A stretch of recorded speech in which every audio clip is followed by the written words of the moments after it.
This is Great FM. Hello, everyone. Kicking off another podcast in our series, Great FM, the official series from greytHR. And on the table today is as dynamic a topic of conversation as they come, at least within the world of HR.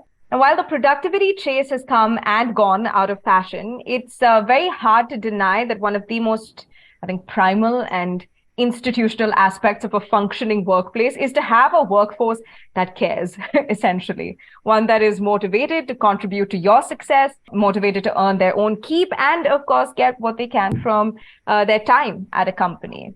It would be reductive to suggest that all worker-company relationships are just purely transactional, but it would also be naive to look past the fact that they actually are, and that it's an aspect of the workplace that needs to be managed with skill, finesse, empathy, and a lot of far-sightedness.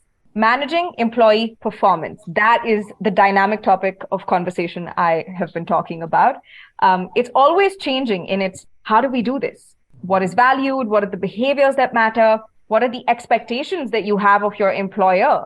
There's so many questions, so let's discuss. Joining us today is Sangeetha Ramesh, a senior HR leader who is thoroughly results-driven with international experience in global and strategic HR roles.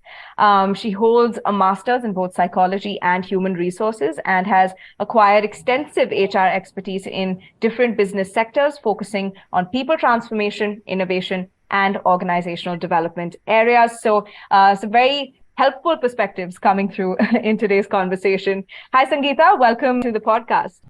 Hi, Ahalya. How are you? I'm doing really well, Sangeetha. Thank you for joining us. So let's dive into this conversation. When we say employee performance management, what are the various aspects that need to be managed, so to speak? Are we looking at just, KPIs, roles and responsibilities, or is it a lot more beyond that? I think it's a very interesting question. And I just wanted to start talking about perception. So, because perception plays a crucial role here. So when we talk about performance management, what is the first thing that comes to your mind? Just picture yourself, you're in a company, and this is the time of the year when the performance management happened. It's complete chaos, right? So you have the ambiguity, you have a long evaluation process, people running around, finishing the paperwork to complete the timeline. But the real impactful thing is the mindset of employees. How do employees perceive this? And this is the biggest factor. Here, the fundamental thing that I have observed in most organizations is it's driven by fear, the fear of being judged and the whole uncertainty involved around the whole process. And this is where it adds to a lot of complexities and puts the pressure on employees. So when we start thinking about this whole process, the whole essence is diluted and the purpose is lost. And this is why I say, like you rightly pointed out, that it's not just limited to roles and responsibilities, but much more beyond that. And to be fair, it starts with a vision. It starts with setting clear performance expectations, establishing the goals, having a mechanism of feedback and coaching, and addressing performance issues when and where they happen, not waiting till end of the year and talking about the issue that happened early in the year. And one must also remember to reward and recognize employees, because otherwise this just becomes like an annual event. Something that's really crucial, which many organizations forget, is the focus on individual skills, competencies, behavior, and how people collaborate within the organization. So to summarize, I would say that creating the right environment for growth is important, and the tone has to set from the very beginning. Yes, absolutely. I do want to ask you more about the idea of individual skills a little later on in the conversation. But you're also taking the words right out of my mouth. I did want to talk to you about this vision, right? As a manager, you're kind of making a plan for the future and thinking about, the results at the end of the year, right at the beginning of the year. Right. So when you look at managers and you speak with them, what is a word of advice you have when it comes to actually putting together a successful and efficient employee management framework in place? I mean, picture yourself, you're in the beginning of the year and it's like having a crystal ball in hand and Right. you're talking about the desired results. All the management, they are wearing capes and making grand predictions. Mm-hmm. And everybody assumes that every employee in the company is a Superman and they are going to overachieve their results. And what happens at the end of the year? The reality hits, and I Right. can assure you, it's way different from what you have predicted. And all your crystal ball and everything, it just goes down. So that's why it's really important to set clear goals and expectations Mm-hmm. and also the performance matrices right from the start, and have a healthy dose of realism when you practice and plan for the future. So this is really important, which many organizations miss. And Right. that's why the framework is not robust. So when you're aligning these, it's really important to remember that you have the practical application and the execution strategy in place when Mm-hmm. you're talking about goals. So the future is bright, but you have to remember that you have the power to shape it. Yes, that's a powerful line to end that thought on. And taking from that, so when I was doing my research, UPenn, right, the University of Mhm. Pennsylvania, one of the biggest finance and business talent pools out there. I mean, they're so respected in the field. HR True. strategies naturally then are very important to them. So they have a strategy in place called SMARTS, right? And it's kind of like their criteria to monitor or, build these employee performance Mhm. management frameworks. So SMARTS is an abbreviation. The S stands for specific. So give details on the end results that are expected. Mhm. Measurable. Outline the measures that will be used to determine whether a goal is met and when it is met. Achievable, which means that the goal must be a realistic expectation. Results True. oriented, that's the R. So goals and expectations should focus on the end results desired. Mhm. And T, time bound, which is for identifying deadlines and milestones. And finally, S comes with stretch. So some, but Mhm. not all goals may present a challenge to support professional development. Now, this seemed like a pretty accurate framework to me, but I wanted to get your thoughts on it. Do you think, from the manager's perspective, someone who is setting these goals, for their team, is this a good framework to work with? Anything that, UPenn has missed out on? I think it's really interesting. And, when we talk about goal setting frameworks, there are many framework Mm-hmm. and there is no right or wrong framework. It completely depends on the organization. You Yeah. have KPIs, you have MBOs, OKRs, and finally the smarts. So smarts actually is a fascinating goal because it's a good strategy. They banish Mm-hmm. the entire ambiguity. It's like a universal language. Anybody can use it. You don't need a special training. You don't need special tools. Yeah. And now a lot of HR software come built in with these methodology. So Right. writing a smart goal is super easy. And what's the difficult part to it? Any guess? Carrying it out. Yes, sticking to it is the hard Yeah. part. Otherwise it just becomes like a wish list. But Yeah. to a great extent, smarts actually remove that ambiguity, and that's where it's absolutely helpful. It helps us to track, it helps us to document. It's very clear. Yeah. So smarts, as you mentioned, is a very, very common methodology. Many organizations are now using it, and Yeah. in fact, I've noticed that some of the organizations have started experimenting on newer methodologies, which are not very common. It's called the PACT. So PACT is an acronym for purposeful, actionable, continuous, and trackable. While Hmm. SMART is focusing on outcome, PACT is focusing on output. So this is what Ah, it makes a difference. But yeah. again, these are all very subjective, and an organization must do its own introspection before arriving at a conclusion that this is the right strategy for us. Yeah, actually taking from that, I think, again, because a framework like this will change depending on the business, its goals, its vision for the future. These frameworks also don't necessarily have to stay the same, right, over the years for Mhm. a particular business. But you mentioned in the beginning, you spoke about perception, right? I also want to, tackle the idea Mhm. of perspective, right? When it comes Correct. to performance management as a concept, what is the Mhm. one understanding of performance management in your experience that you have seen if a manager has, then they're going to get it right. If they don't, it's going to fail? Okay. Hand on heart, the secret sauce for performance management lies in the art of communication. So, Okay. communication is the most important factor that can make or break a performance management system. Mm-hmm. So, any organization that you know that performance management is not up to the mark, they are faulty, or they have some gaps, you will notice that it's a poor communication strategy. In fact, it's really surprising that many organizations, while implementing a performance management framework, they don't have a communication package in hand. And this is where it starts boiling down. And the managers don't have the right tools and they can't achieve the right results. So it's very important to have a clear and open communication. If you don't have this, then you can be assured that the performance management is not going to be effective. Okay, I like that. And that again, brings us to the next question. This I want to take from the professional's perspective, right? We've spoken a little bit about a manager's, actually quite a lot about a manager's responsibilities when it comes to making a framework like this effective. What are the responsibilities of a professional, right? Like when it comes to making a performance management system effective from the other side? Okay, I think you've raised a very valid point, which is often missed out. So, if you look into a performance management system, it is not a one-way approach. There are obligations even from an employee's side, and this is where it's a two-way approach where it becomes absolutely important for both parties to contribute.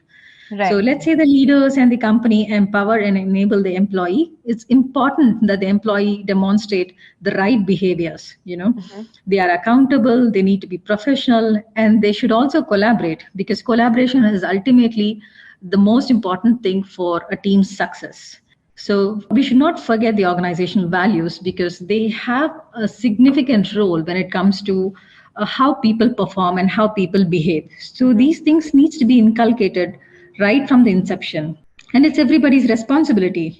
People are grown up and nobody is in charge of somebody's performance. All employees are empowered and they are enabled. So employees have to start taking these accountability. When I say taking accountability, they should start participating in feedback discussions. Right. If they need help or guidance, so let's not wait till your judgment day to say, you know what, I did not get help on that day. So start taking onus of your work and start aligning your behaviors. So this is really important to make sure that a system is effective. So I would say that an employee's behavior is really important in terms of how it shapes the whole performance management system. Okay, so while the framework is sort of established in the beginning of the year or the beginning of your stint, it is your responsibility to make sure that you're always engaged with it, right, throughout the year. And if you have questions, to communicate them equally openly, right, with your manager. Right. Okay. That whole phrase of, can't say we didn't try. I think that's important to always just try and whatever the result is. Yeah. You did talk a little bit about feedback just now.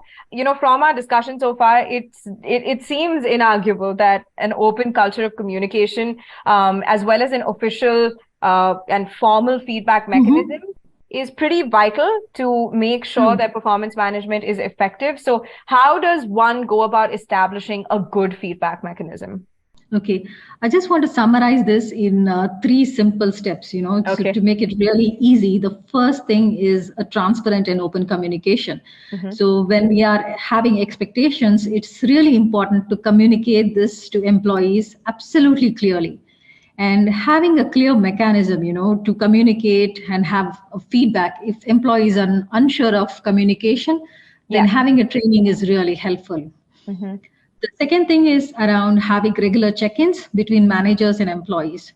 So often we see that it's always a one-way track, but it doesn't work like that. For it to be effective, you need to have regular discussions, regular check-in, and regular feedback. And what you can do is have these tools built inside your HR software or platform, so it's easily trackable and you're focused. The last thing and the most important thing is leading by example. The leadership has to be really authentic. Walk the talk. So don't say things or promise things that you have no control over. And sometimes this creates a big chaos in the system. So it's very important that leaders take the responsibility and accountability on shaping this. So these are the three things I would say to make the feedback mechanism really effective. No, that's very valuable. I think some actionable points there. And finally, I Mhm. want to end today's conversation, with a point that you brought up in the beginning, which is Mhm. individual performances, right? We've Mhm. heard often of performance improvement programs, PIP. So I think the idea I want to focus on is the idea of empathy and improvement measures, Mhm. giving people a second chance, right? How important True. is this in Mhm. creating an effective performance management system? How important is it to identify people's individual skills and create an environment that, actually caters to them in some sense? Mhm. Yeah, I think the most fundamental question to ask is, are PIPs really meant to be a second chance? Mm-hmm. Many organizations look at this as a tool or like a door to an exit. Managers don't like an employee or somebody is not performing. They Mm. say, please add him in PIP, and 3 to 6 months, let's make sure he's not in the system. Mm. And this is where I would say that the whole system is flawed, and your whole concept of continuous improvement and fostering a culture of learning and growth is completely derailed.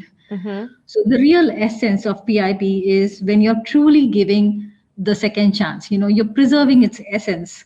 So, how do you do that? With a lot of empathy and Mm-hmm. having the right improvement measures. And this is where HR plays a crucial role. They are not biased and they take a very holistic approach in terms of how you can encourage an employee or how you can promote growth, how you can unleash their true potential. So this is where I would say that PIPs have to be designed very, very carefully for it to be Yeah. effective. Lovely. Well, I've enjoyed this conversation thoroughly, Sangeeta. As we reach the end of the podcast, I want to leave the floor open to you to actually run us through three shifts in perspectives that will elevate performance management systems if you just get them right. I think it's so much about the thinking. We discussed vision. So, three Mhm. shifts in perspectives according to you. The floor is all yours. I think it's really positive that many organizations are prioritizing employee growth. They're embracing ongoing feedback, they are focusing on team, organizational performance, and they are also now looking into individual achievement. So these are things that are really happening. And in my perspective, let's say you want to go one step ahead, you want to make your organization a success, then you have to adopt some unconventional shift. And these are the top three things I would say. The first thing is shifting from ratings to narrative. Just move away from these numerical ratings and qualitative stuff. Embrace more of a story based feedback. So, this gives you more context and you can have more meaningful discussions. The second thing is moving away from hierarchical to peer driven. So we've often seen that the ratings or evaluations are just top down. How about using a peer driven approach? Through this, you can have a culture of open feedback, a good communication, good collaboration, trust. A lot of positive things can happen when people start collaborating. And the last thing is moving away from the fixed goals and agile objectives. So if you're looking at goals that are really rigid and long term, they lose its essence over a period of time. So it's very important to have these goals aligned to your organization. If your company wants to grow and innovate, it's important that you have agile objectives so they offer more flexibility and adapt themselves to changing priorities. So these are some of the unconventional shifts, which can really bring in a huge transformation. Nice. Again, very actionable points. And the last one was a really, really valuable thought, Sangeeta. Thank you so much for bringing all of your unique perspectives to the podcast today. It's been great talking to you and exploring this dynamic as ever topic. Thank you so much. I've really enjoyed the session because culture is really important. And a lot of companies talk about performance culture, but it's crucial on how they are bringing this to life. Yeah, absolutely. I think we find a lot of people that echo that sentiment. That's a Mhm. wrap on this edition of Great FM, everyone. Thank you so much for listening in. Make sure that you engage with this conversation. Let us know your thoughts as well. We'll be back with more conversations in the series. But until then, stay safe, stay happy. Adios. This is Great FM.